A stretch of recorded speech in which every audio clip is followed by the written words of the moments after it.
Welcome to Integrative Preparedness. I'm Steve Smith. The kids are off on a snow day today, so they're still kind of hanging around and their pajamas.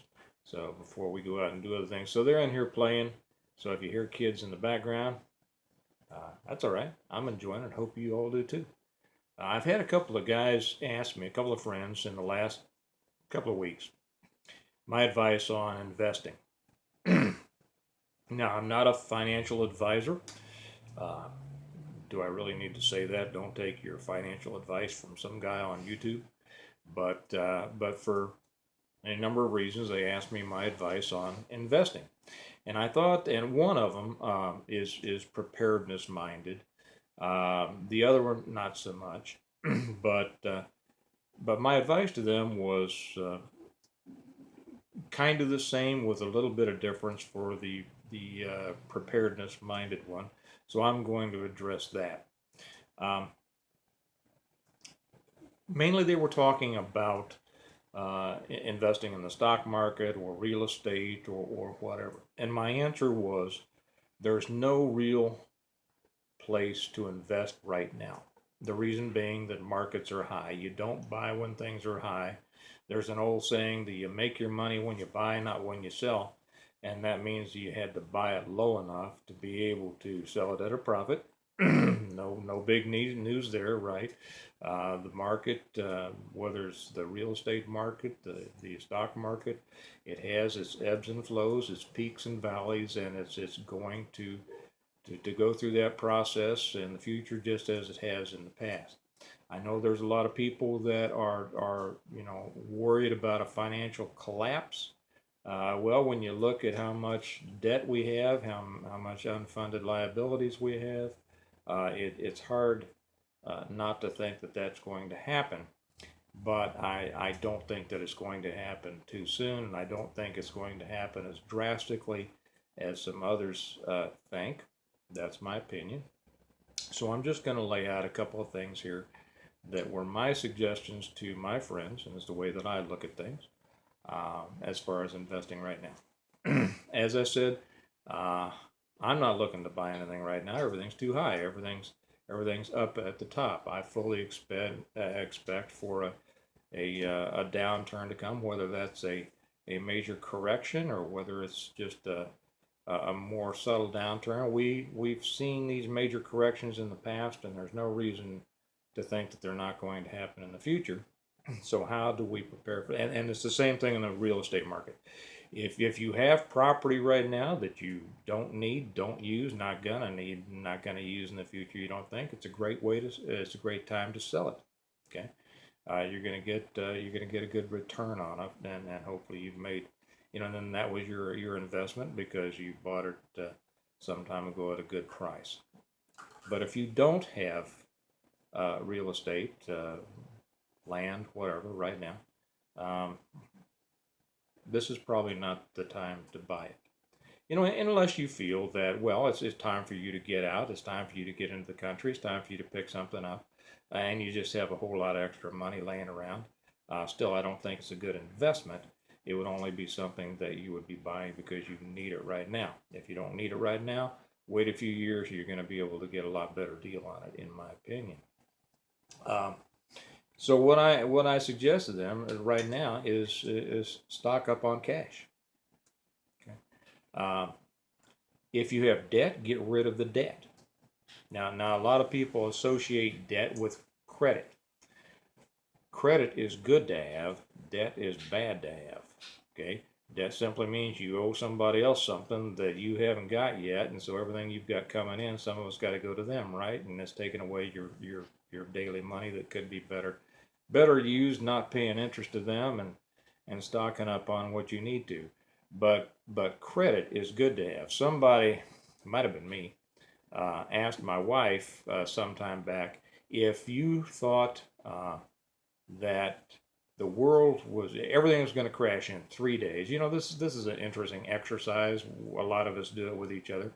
If you knew that in 3 days everything was going to come apart, what would you do? And she immediately said, I'd call Amazon and I'd have them deliver $20,000 worth of survival food to the front step with our Prime membership by tomorrow. Now I don't know if they could get that by tomorrow or whatever, but it was uh, a good example of why credit is good to have. Doesn't mean that you want to use it. Doesn't mean you want to turn your credit into debt. But the ability to be able to buy things on credit is important. And I hear a lot of people say, oh, you don't want credit cards, you don't want blah blah blah. Well, um, and how bad credit is. Uh, Millionaires and billionaires would argue with them on that. And I'm not going to get into the difference between the way poor people think and the way rich people think, but just leave it at that. Have as much credit, open credit, as you can, and have as little debt as you can. Now, um, so what do we stock up on now? If we are preparedness minded, which if you're watching this, you obviously are, it's still a good time to stock up on food. Naturally, I did one of my very first um, videos was about stockpiling food and how just the money that we spend on food. And I think I used the example that when canned corn and green beans go on sale at our supermarket down here, I'll go and I buy 100 cans at 29 cents a can, so that, or actually I buy more than that, but that's just an example. But usually it goes for 79 cents. So when we eat a can of corn at 29 cents instead of 79 cents, we've already made 50 cents on that can of corn, which is more than 100% increase, and that's better than your 401k, right? So food, long-term food that you eat, um, I don't necessarily call um, you know, the long-term survival food. I don't consider that an investment so much. But that you eat, that's a part of your daily life and it's going to be a part of your life later on. That is a great investment. It's one of the best investments that you can make. Uh, Another investment is durable goods. Um, Anything that's going to last a long time for you. Good quality clothing, good quality tools. Those are always great investments when you can buy them on sale. If you don't get them on sale, they're not investments, they're expenses. Okay, an investment is something that is going to increase in value over time, and if you get it on a big sale, uh, as soon as you get it home, you've already got your increase, and that's the important thing. Um, Another thing is guns and ammo, firearms and ammo. The prices are low on those right now because of the political climate. I don't have to go into detail to explain to you why a change in the political climate will cause those to skyrocket. We've already seen what they tried to do in Virginia, what's happening up in Washington. Every time there's, well, not lately, every time that there's a new grumble about gun control laws, do the prices go up? Because we have a pretty strong resistance to that right now politically, but that's not going to continue. Just like the markets, politics have its ebbs and flows, and there will be a time in the next, whether it's 1 year, 5 years, whatever, there's going to be a time when attempts will be made again to limit the Second Amendment rights that we have, and the price and the value of guns and ammo is going to skyrocket. You may remember back when you couldn't find 22, right? And if you could, it was $10 a box for 50. You couldn't find an AR. You walk into a Cabela's or a Bass Pro or any local gun shop. There were no pistols on the shelves. You couldn't find an AR, and if you could, there were, a $500 AR was $2,000. Well, now is the time to be buying that stuff if you have the money to invest, and this is what I do tell those: buy guns and ammo. You can, whether it's through Kentucky Gun or wherever. Um, that just comes to mind. I'm not plugging them or wherever it is. You can buy ARs now for around $500. If you can get one now for $500 or two or three or four, however much you want to invest, and you know that in the next 5, 10 years it's going to be worth $2,000, and you're not going to need it. Now, if you're buying it for your family, if you're buying it to keep, then it's you know it's somewhere between an investment and a good expense. But buying it now will give it to you later, and you can turn that around. And like I said, that is a better return than your 401k is going to get you. And when the next big push against the gun rights comes, and if you stock up on 22 or any other kind, but 22 seem to be, for some reason, I don't know why,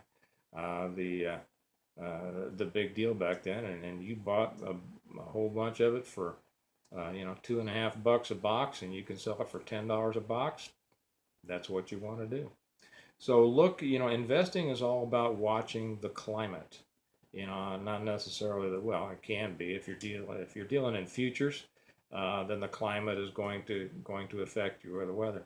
But it's the climate, the ways of the world. Watch what's going on. Pay attention. Just because the markets are high now doesn't mean you shouldn't be watching them. Watch what's going on in the different markets, whether it's real estate or the financial markets. And if you're not real, cognizant of how those things work, now is a great time to start learning about it. Learn how the markets fluctuate. Watch how world events affect those markets. Because if you know, that's what the real investors do. If you understand how world events affect markets, you're going to be in a position to make good buys when you need to, and timely buys. So those are just my thoughts and my advice. Now is a great time to be investing in guns and ammo, and a lousy time to be buying stocks and real estate.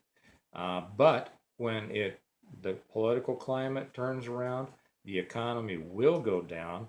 It will be a time when the things that you have bought now in guns and ammo is going to be worth a lot, and the other markets, whether it's stock or real estate, are going to come way down, and the cash you've stocked now will be well used to buy those things that you want in a more depressed market. So you're going to be getting a lot more for your money, and just waiting for that next peak after the valley, when the values of those go up. So that's just the advice that I give my friends. That's what I go on myself. And somebody said, why don't you make a video about it? And so I have. So anyway, hope you all have a good day. And remember that we prepare well today, and that has to do with our investments, in order to live well tomorrow. Y'all have a good day. I'll talk to you later. Bye-bye.